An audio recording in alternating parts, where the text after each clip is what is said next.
What if you didn't need to write another book?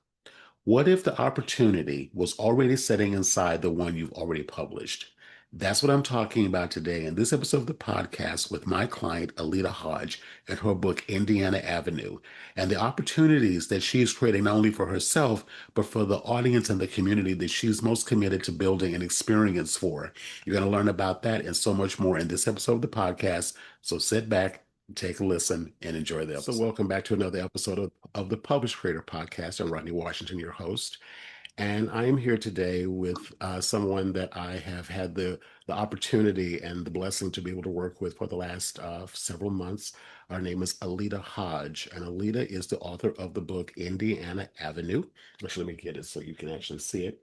So it's called Indiana Avenue, Life and Musical Journey from 1915 to 2015. This is the second edition of her book.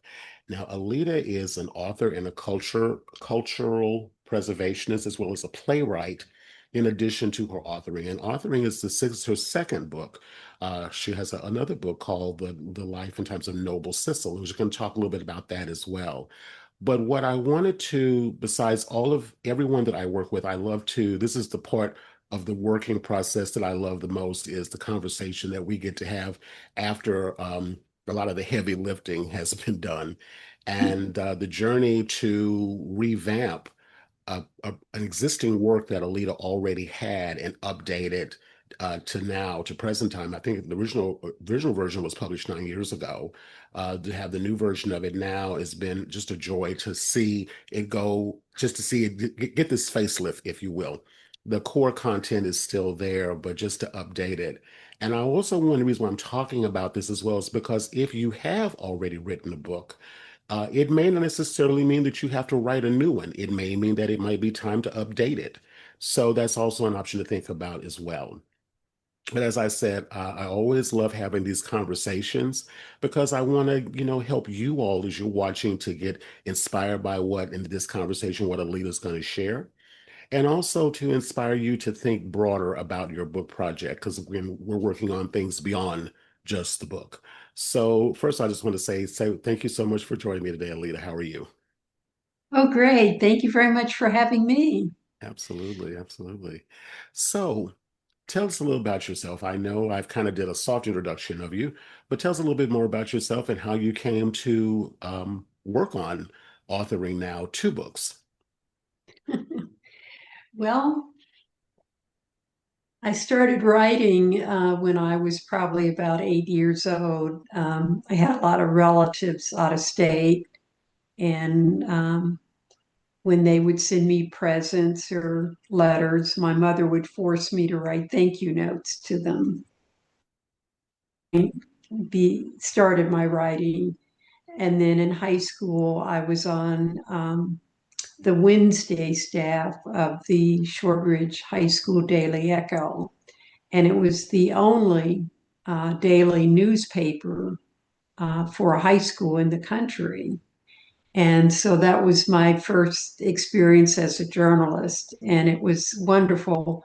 And even during tumultuous times of high school, they never censored any of our work.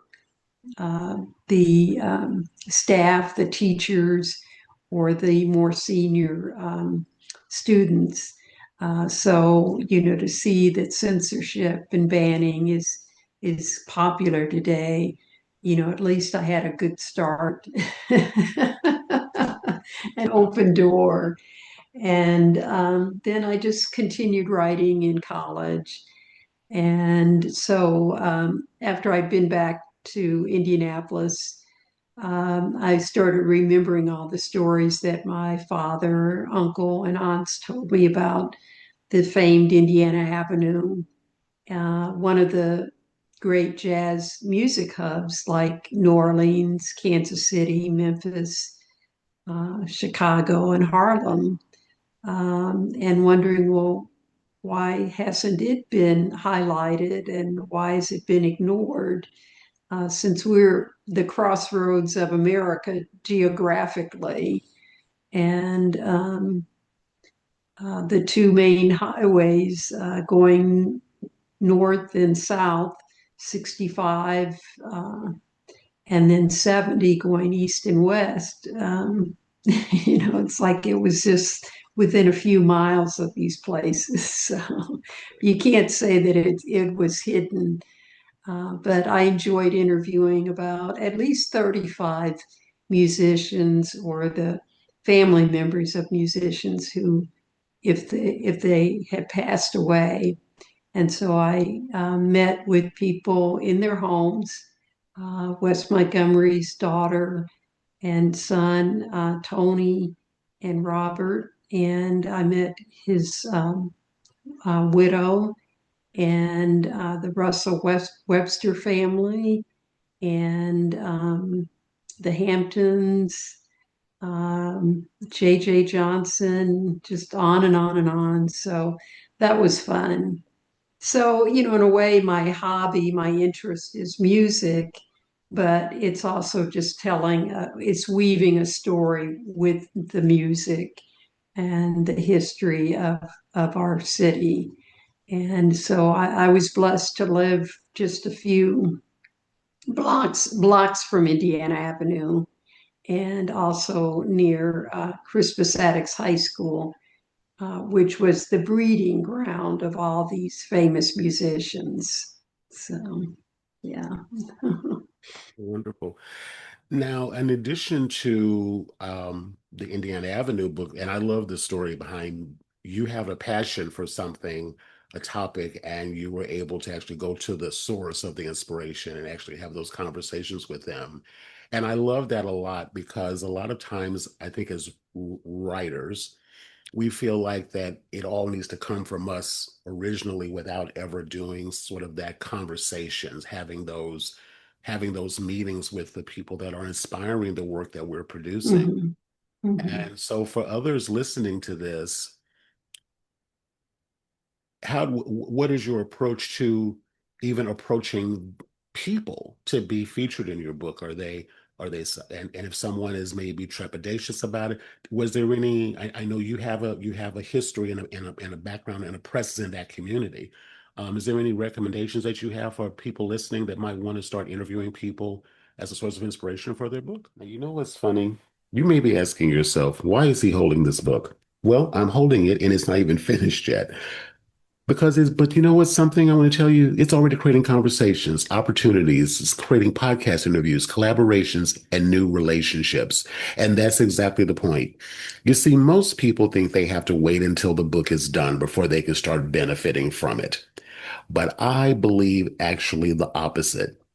The moment you decide to build your authority, share your ideas, and create opportunities around your message that you've already started, okay?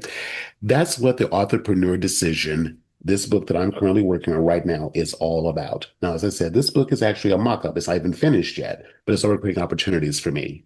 So if you're a coach, a consultant, a speaker, a creator, or an expert with a message to share, I'd love to give you a preview. If you'd like to download a free sample chapter using the link in the show notes or use the QR code that's on the screen, because I can guarantee you it might completely change the way you think about books. Now, again, get back to the episode that you're watching today and don't forget to download a sample chapter of this preview book that's coming up and the strategy that I'm using behind this book, which is actually completely blank on the inside. See you on the other side. Well, I always want to, you know, connect with the source of information. I don't want to go to a third party. I do a lot of archival research, especially with the Noble Sissel book, since that was he was born in 1889. Um, um, so I always want to go to the source, and so people think that I'm a musician. I can't sing a lick. I played a clarinet in elementary school and didn't go any further. But I'm a music appreciator. I'm in the audience and I'm buying tickets. And so this cultural awareness as a young child, beginning at probably 4 years old, just always inspired me, no matter where I lived. out in the San Francisco Bay Area, in Chicago, New Jersey. If there was a musical, if there was dance, dance folklorico, Harlem dance troupe, Alvin Ailey, I was there. And, as a student or, right out of school, I didn't have a lot of money.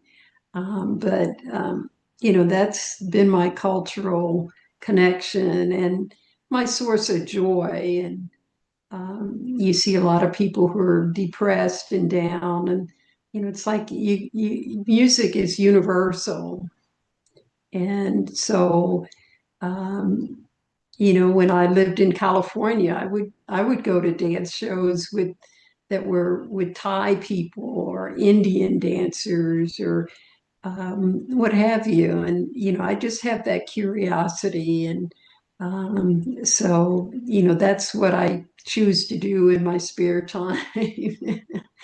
um, so, but just really trying also to understand what the musician was like as a person.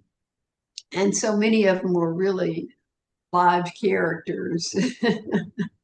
And so their family relayed that. So, What would you say out of everyone that you featured in the book? Is there one particular individual that you were the most uh, taken in or most fascinated by once you learn more about their story and their history? it's kind of hard to say because so many of them were just, riveting personalities. Um, Number one, all of them had to overcome racism, sexism.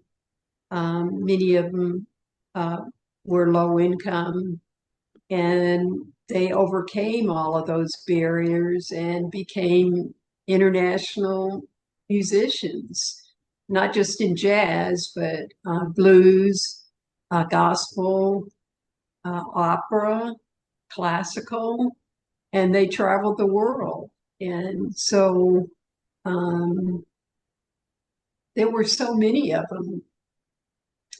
Rosemary Gore, Angela Brown, Wes Montgomery. Um, One of my mentors was Professor Larry Ridley from the Rutgers Livingston School of Music in New Jersey.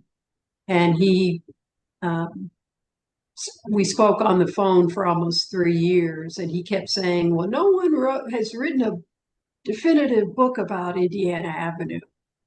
Books that are out there, they're just like picture books, photo books. Nobody's told the story of what it was like there. And so he said, you need to write this book. And so I did.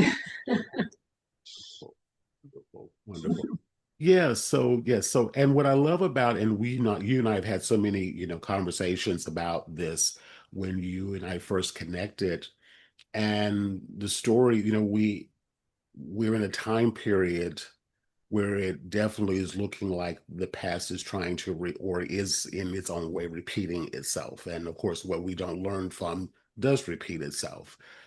And we're at a time, you talked about book banning a moment ago, and we were talking about the importance and why I personally am so passionate about books in and of themselves. I know I talk about content a lot, but I'm also I think the most prized piece of content that we could ever have, and I think the most respected and, dare I say, the most feared piece of content that we could ever have is a book.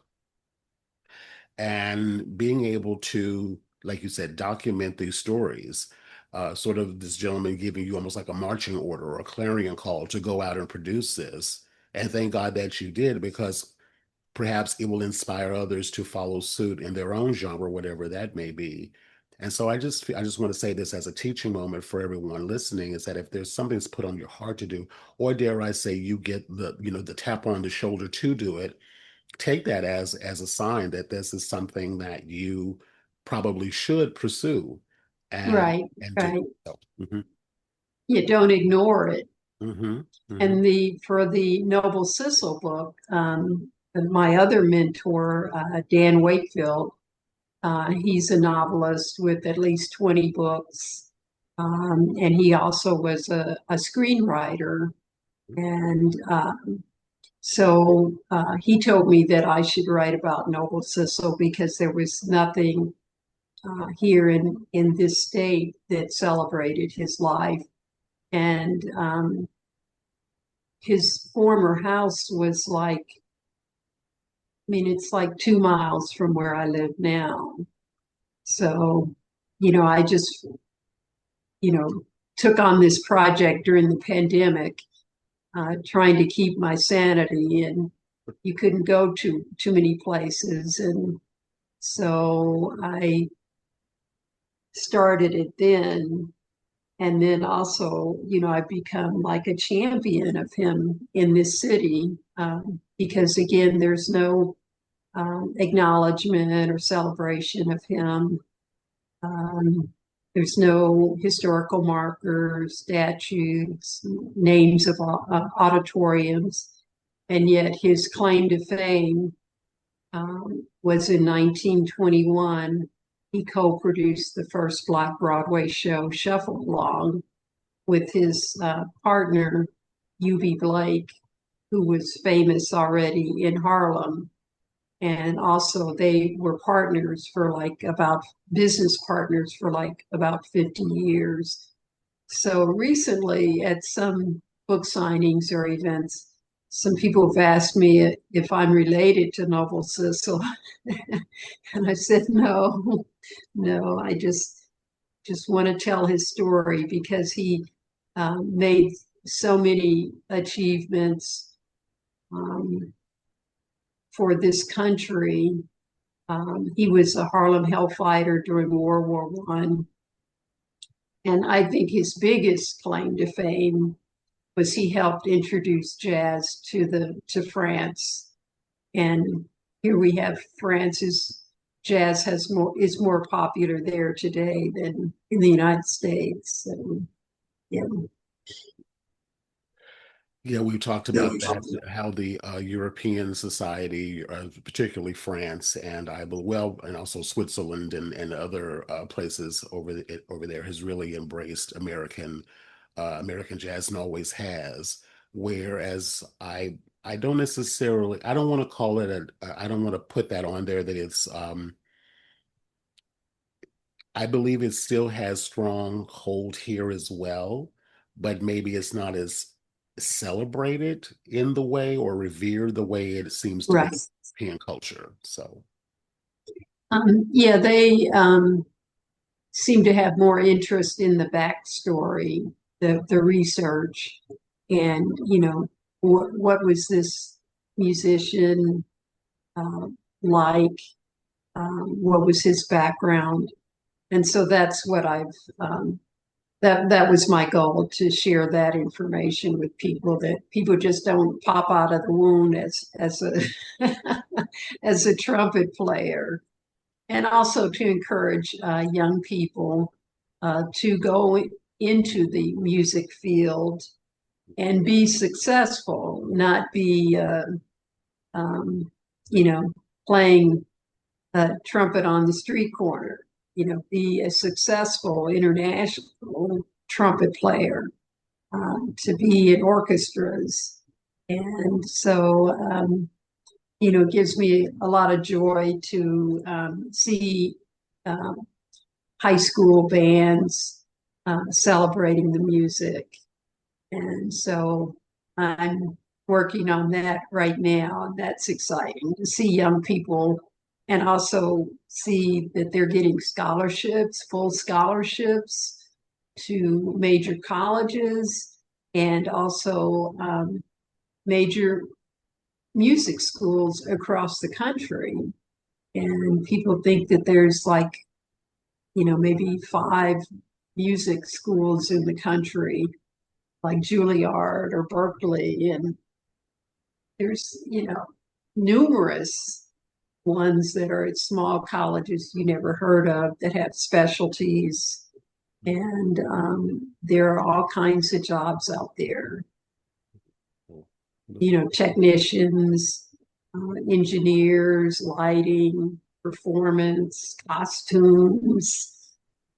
So, there's exciting opportunities out there. It's not like it used to be, especially with the internet and people willing to travel also. Yes, yes.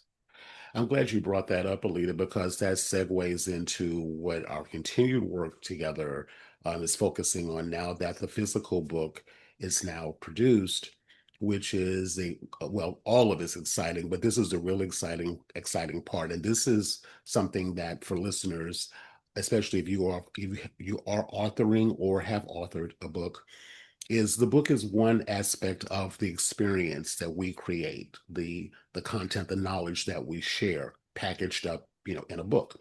But the opportunity that sometimes kind of for some people, I'm not going to say for everyone, but for a lot of authors, it sort of stops at the book sale. Once the book is available Mhm. for purchase, there's really no additional other opportunities that we create for ourselves and for our readers of our work. Right, right, And so, what Alita and I have been working on is taking the conversation that is already happening on the subject in this context of Indiana Avenue, but also now creating a community around it, around the work, and around the opportunities that are there, as Alita's already mentioned, for young artists or people who just are just like I said, they're just lovers of jazz. They're lovers of music. They want to be involved in something that gives them a full, I'll say, a holistic experience around, right, and that's what we're right, working on right now. Can you right. tell the listeners a little bit about what we're working on with the new school community that we're creating and what's happening with that? Yes, well, it's been really um, very exciting and a joy to work with you, Rodney Washington, as a marketing consultant and also extremely creative and also someone who thinks outside the box 365 days a year. I try. I try. so, so um, and I just love that we have, open dialogue. We're not afraid to say things to one another or share ideas or, what do you think of this? What do you think of that? And I think that artists of any sort who create something and then walk away from it, they don't want to get involved in the promotion, the marketing. But it's your product and you created it, so you have to be some part of that continuum, whether you like it or not. And so, I had to overcome that. I was always a very shy girl growing up, and so I had to overcome that. Um, and so but you learn a lot, and the greatest joy is to go out and be with readers who just love your books, who are book huggers, and I got to have that book. I want it autographed, and I'm not leaving here until I get mine. And you know I mean, that's the greatest joy that I think an author can have. And then people give me ideas for new books or new topics. And so I'm, jotting those down and keeping those ideas, safely away. And also by going out and being with people at presentations, I'm listening to the readers, and the readers were telling me that they wanted to know more about Indiana Avenue, even though the first book was written 9 years ago. And so these were younger readers, readers who moved here from out of state, uh, people who are just, musical or artistically inclined. People around the world want to hear these stories. And, since there's so many people who achieved international fame, it's an international, these are international books. And so, you have to listen to your audience. You're just not writing alone in some cabin or some back room or the basement Hmm. Or or coffee shop or what have you, right? yeah, Mhm. or an archive. I know how to do the archive thing, but I'm glad to be out of there now. I mean, Absolutely. it's fun. One of the greatest places that everyone who's literary can ever go is to the Library of Congress in Washington, D.C. It's just a treasure trove of our American cultural history. But you've got to get out and see what the public wants. So one of the things that we did was to reformat the books, the first edition of Indiana Avenue, into a smaller 6 by 9 format. And so now both books are the same size and people see them as a set. And so then that, once that has been achieved, then people want to know, well, what's the next one? What's the next one? And that's where you're continuing the dialogue with people. And so, like I say, people give me ideas and stories, and you know, I've got a list of them. So Yeah. Yes. Yes. So but yes. but you do need to listen to your audience, and I do know some authors who've written books, and I think it was just a bucket list for them. I just want to say that I wrote a book in my lifetime. I want to share these stories with my family or colleagues or what have you. Um, but they're missing out on the best part, connecting with people. The book community is really large and broad, and um, you know, um, a lot of people at this time, especially, need something joyful, fun, creative. Music is universal. If you're depressed, if you're feeling lonely, pick up a book, listen to some music, turn off the TV, and, just chill. Yeah. You can go to the library and get free books. It's not no expense. It's one of the cheapest forms of entertainment. So, And will, and dare I say, one of the most enriching, because again, as tagging on to what you said about watching TV or doom scrolling, as they call it now, social media seems to I be. hadn't heard that one. Yeah. Oh yeah. Oh yeah. That I hear that one constantly. Doom scrolling, and so what I love about it, and well, I just want to stop and take a moment to acknowledge this because I want this to be a teaching moment for everyone listening. Because if you're listening to this, I mean, you could be in one or two camps. You or already have a familiarization with Aleta and her work, and you want to watch and support. But I also want to just encourage some of you listening to this who at some point perhaps maybe we might work together in some capacity.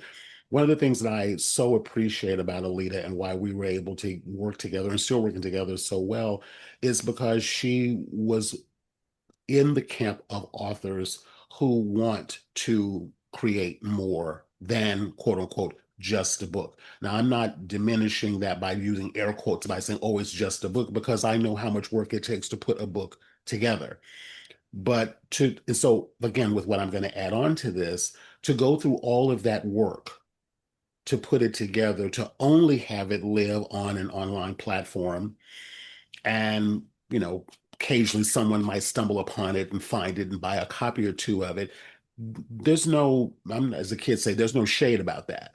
But But if you want to create what I believe is, and where I feel like the greatest opportunity, yes, one of those benefits being financially, but to make a more well-rounded experience is to do just that and create an experience around the product in and of itself, which in and of itself is an experience. So Right, being right. able to take this, take this written work that you've put together and then turn it into an experience that people can actually not only talk with Alita in this context, but the artists that she's curating to provide access to in the community that we are creating called the Indiana Avenue Experience. And tell us a little bit about that, Alita, and what's happening with that, and why that was. Again, I introduced the idea to you. Maybe you probably already, because I know you do a lot of in-person live Right, right. speaking, but for some people, well, why would I do it online? Why would someone come to see it online? What was Yeah. your impression about that? Well, I've been all over the state of Indiana, from um, the southernmost city, Evansville, um, down near the Ohio River, on up to Fort Wayne, which is in the northeast corner, and the genealogy center up there, libraries, sorority, fraternal organizations, and churches and schools. And so, it's just, I wanted to have something that was more consistent and that I could kind of control the environment. And so lately, these past 2 months, it's been difficult because the weather's been so bad with the storms, heavy rains, tornado watches. So I've just, don't plan on doing any more outdoor events. The last one I did, I thought I was going to melt into the asphalt. So, but I wanted to have a community. And so when you broach that idea of an online community, it's like, well, yeah, why not an Indiana Avenue jazz community and just share the legacy and celebrate all these wonderful musicians here in Indiana with the world. And so I love that it's on a global platform like school. And then school is very open and positive environment. And so um, under your leadership, we have a community of mostly authors, writers, and other creatives, but then there's other school members, and they also share advice. And I've never seen or heard of that online. If you can't figure it out on your own, then you're up the creek.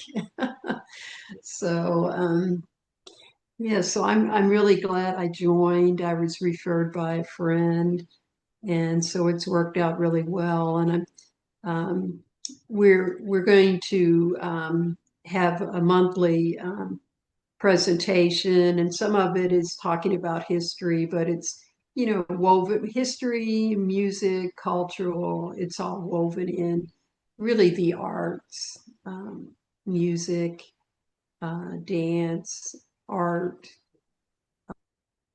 history, all woven together. The only thing that we don't talk about is politics, and anybody who wants that kind of news, they can watch TV. Because there's enough doom scrolling out there that you can go do that on your own.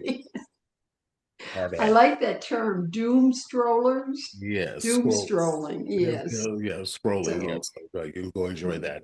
Well, I love that yeah. because, and I know we've been talking about and working on some really exciting experiences. And I love that word experiences because that's what they are. And how can we create that online? Now, I know, of course, obviously, in person is always going to be the preferable thing to do when it works to do that. but we have people from all around the world. There's billions of people on this planet, and even a small micro percentage of them have an interest in not just jazz, but also in music appreciation opportunities, as you mentioned a moment ago, Right, be able to right, potentially have careers in the musical field. And what we're currently working on is curating really a, I don't know what I want to use here, curating I'll just use the word group of individuals in the musical and music appreciation space, who will be also offering workshops and classes and so forth inside the community. So it doesn't just quote unquote stop at the book. The book may be the doorway right, into the community, right, but right. I know Yeah, that we've had some conversations already with two of the experts that you're going to be bringing to the community. And I'm really, we've had wonderful preliminary first conversations about, extremely excited about both. And I know there's many, many more that are becoming along the way. But I'm right, sharing this with everyone listening from a business structural perspective, as well as right, from a creative and artistic perspective, is that you, us as the authorpreneur, we don't have to do the all of the quote unquote heavy lifting. We can also create a space, our own, dare I say, right, school, right, where we can have, right, just like any other school, where you hire right, teachers that have right, topics that they specialize in. right, And right. you're the principal and the board of superintendents and of the community. And so can you share a little bit just to kind of give people like a little teaser about what we've been working on with that and Yes, we have two, I would say, ulterior motives with our classes and workshops. And so one, we want people to develop an interest in whatever area they want to pursue. So, they can, take an art class or a voice class, um, instrumental class. And they can, it can be just a hobby, just something to do to keep from, going insane in this case. Or they can, pursue it if they choose um, for a skill, a career skill, and monetize it and make it into a viable career.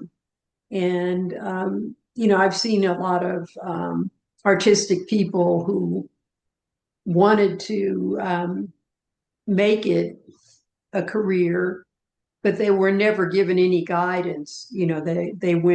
They may have gone to an art school or something like that. But back in the day, they didn't really focus on how you need to market yourself, or, there was no social media. But they didn't really go into that part of it. And so that's what I want people to take away, that, you can have a career in this field. And so, like you said, we have several experts lined up, and we take it for granted here in the United States that these kind of classes and programs are available, but in many countries around the world, there's no programs like this. You could be living in a small village and um, somebody may have told you that you have a beautiful voice, but then, you would need to go thousands and thousands of miles away across the ocean and compete with people who are at a top level. Too many barriers to really overcome. So, we hope that a lot of people really take advantage of this. And, you could have been someone who was discouraged early on. And that was another thing in the Indiana Avenue book.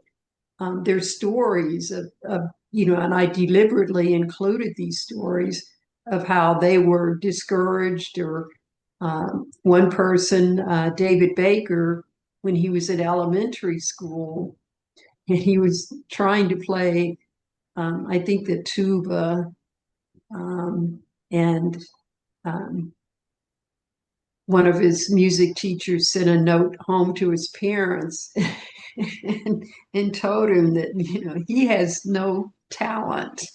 Oh, He actually wrote this in a letter to his parents. And this man, he graduated from Crispus Attucks High School. He went to Indiana University School of Music. He set up one of the first academic programs for jazz, because there was no academic program. You wow. learned it from others. You didn't learn it in school, and most of the programs in schools were classical music, um, theory, history. And so he established the first jazz program, and then he went out and around the world, in the International Jazz Association. So for someone to tell him, as a 9 or 10-year-old kid, that he has no talent, and then to top it off, he wrote over 2,000 compositions. And we see a lot of that, especially of people of color. Yeah. And, we're discouraged, we're, belittled. And so we need to overcome that. And, somebody could tell someone that, and that would be the source of their depression for the rest of their life. Yes, absolutely. And we don't know, Alita, I've heard that story from so many different people that I've heard that with, where a teacher, quote unquote, tells a child that they have no aptitude for something, or why are they dreaming like that, or thinking like that, or what have you.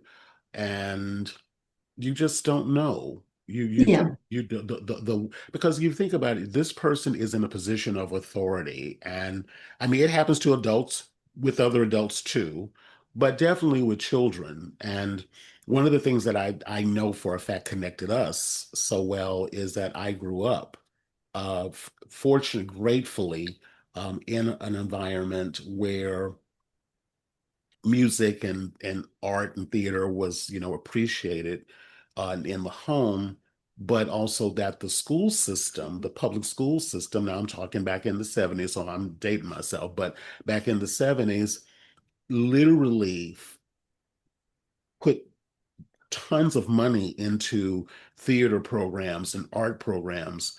The theater that I used to go to when I was a kid, where I saw my first Shakespeare play, Macbeth, the art museum that I went to, those places are still in existence to this day. That just lit me up to see 50 some odd years later that those places are still there.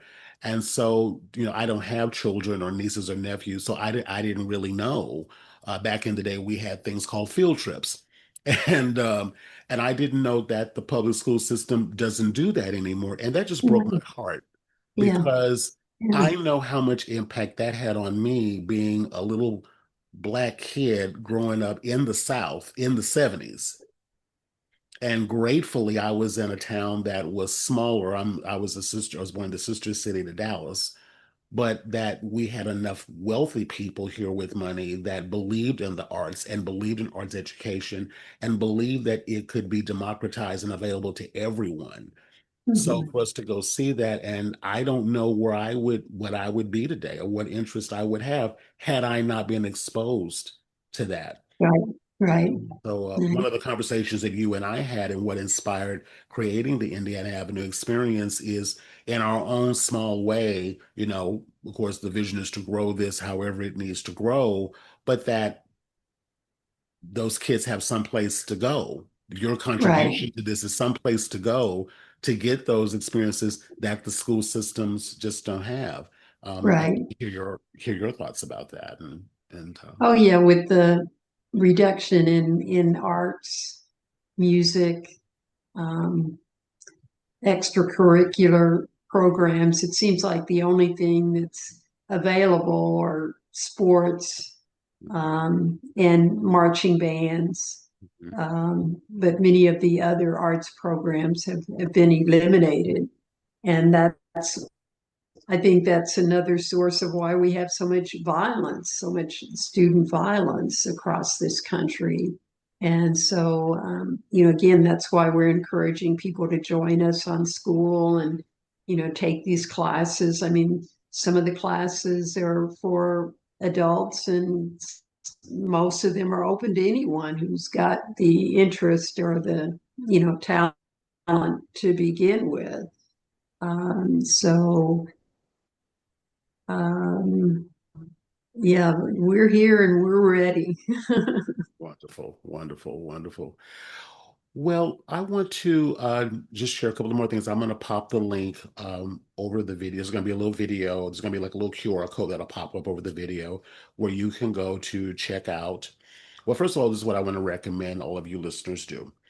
There's a special page that's been set up where you can go and give us your contact information, and you will then immediately get an invite into that to go look at a sample of Aleta's book, Indiana Avenue, and also to actually go purchase the book if you wish, which we encourage you to do. It's available both as print and digital. And then also to join the Indiana Avenue Experience School community. You also want to do that because we are planning the official launch of the book and the school community. We're going to do what I'm calling a virtual block party. So think where everyone comes out, instead of us having picnic tables and we're out in the middle of the street, we're going to be online. And you'll get an opportunity to experience the experience. You'll get a chance to meet some of the our first instructors that we're going to have in the platform. You'll get a chance to maybe hear some music. You'll get a chance to hear more about the book and more what went into just the history of Indiana Avenue and what's inspired the movement that Aleta is creating. So we haven't finalized the date yet as of the time I'm recording this, but the date will be coming up really soon. And we would love to have you. And your ticket for admission is just to join the community. And so when you do that, you'll be able to come and join us for that event. I'm doing something very different with this. So I typically what I do with everyone I work with, I interview them for the podcast, and this is what we're doing now. But I thought, let's make it a group experience. So everyone that we're talking to right now, that's going to be our first instructors on the platform, is going to be joining us. Like I said, there might be some musical entertainment happening. And of course, you'll have to bring your own food. We won't be able to provide that for you. But it's going to be virtual. It's going to be online. It's going to be live streamed through YouTube. So you'll be able to watch it there and invite people to come and listen and just join in. This will give you a taste of what the Indiana Avenue Experience school community will be all about. And so it's something that, again, I'm always, as Lita said, I'm always coming up with ideas. And that was one that really spoke to me. And I immediately approached her about it. And she was like, we've been together for a few months, so I'm always like, hey, what about this? And she's like, okay. And I'm like, hey, what about this? And so I'm always coming up with ideas. I think sometimes I haven't scared her away yet, but uh, but yeah, And the most important thing about what you just said, Rodney, is it's free. yes, yes, It's free. You can come to the launch, the block party. It's all free. You just sign up to be in the Indiana Avenue Jazz community by clicking the yellow button and answering three simple questions. And then, if you choose to stay longer, that's fine with us, but we're ready to rock and roll. absolutely. Absolutely. I'm so excited about it.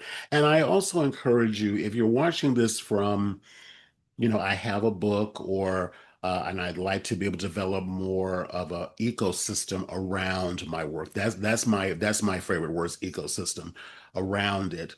Not just a launch, meaning, okay, I go out and, do a big push for when the book comes out. The book is available to purchase now, But what I look at is it needs to be a sustainable long-term play that you do. So this will be the first of several events that we will do, because again, this is about creating a community. This is about creating an experience. And I want to encourage you watching and listening to ask yourself that question.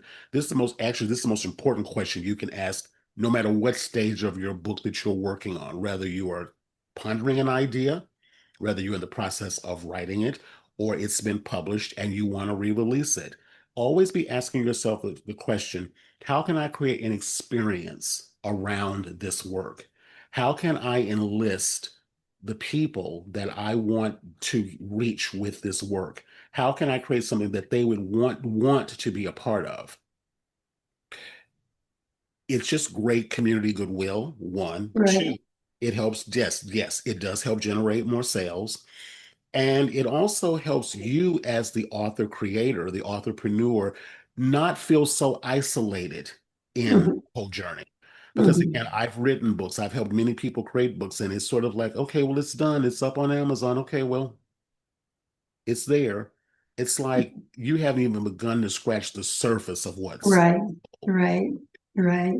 So if And you, then, people are looking for authors who are connected to one another, who are connected to their readers, connected to the environment, who know what's going on in the world.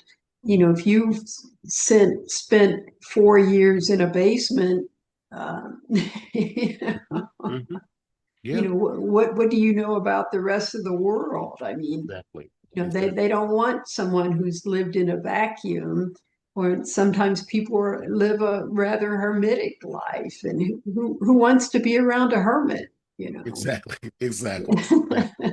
Well, and as I said, we're looking, I believe that now more than ever, because of the climate that we're in right now, and especially around the arts, people are looking for alternative ways to engage and entertain themselves. Yes, a book is wonderful. A book is absolutely wonderful. Like I said, if it's in your heart to do so, do it. But always ask yourself, where am I taking people beyond this? What am I creating for myself?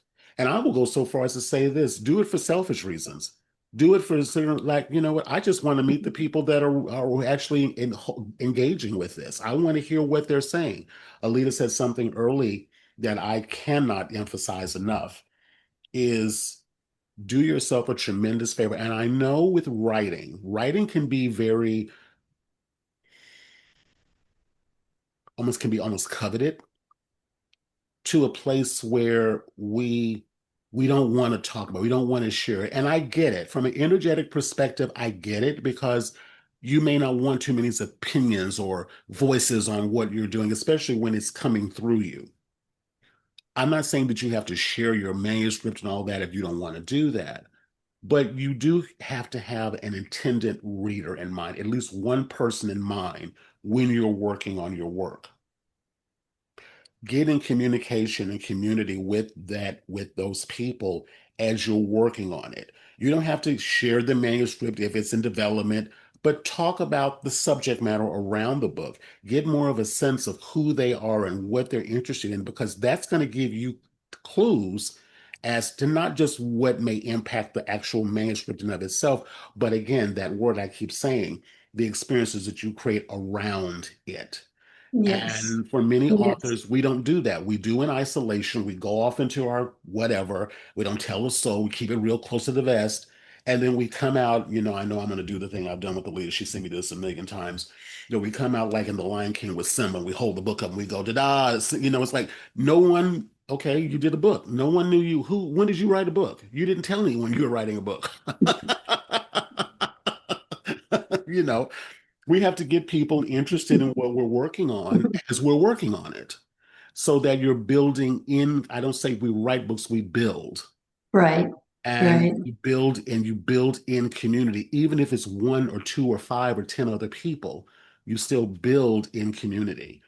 And so if you take anything away from what I'm sharing, please take that away because it's going to make your journey to getting it out of your head and out of your heart and into your hands and then ultimately the people's hands that you're creating it for a lot more enriching for yourself as well as for them. Okay. Amen. All righty. So again, I'm going to post this. This is going to be up on YouTube, and I'm also in the audio iteration of this out as well. Again, there'll be links to everything in the description, in the show notes, for where to go and get your preview copy if you'd like to look at that first. And of course, add both books to your library, as well as join the school community where you will get an invitation to come to the book launch block party, we're calling a virtual block party that'll be happening in the month of August.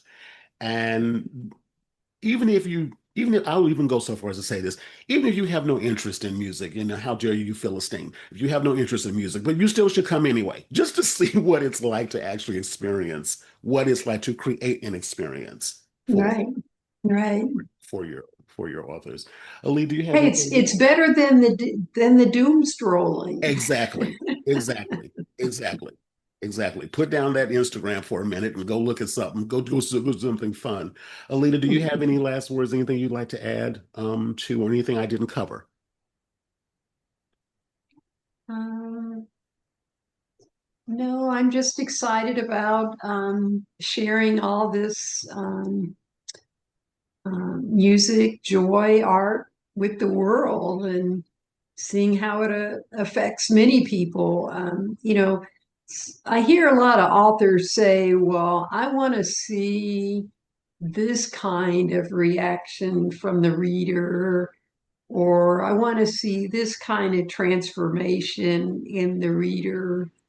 You have no idea how your book will influence someone. You have no idea. You may think, well, if somebody wrote a book about, um,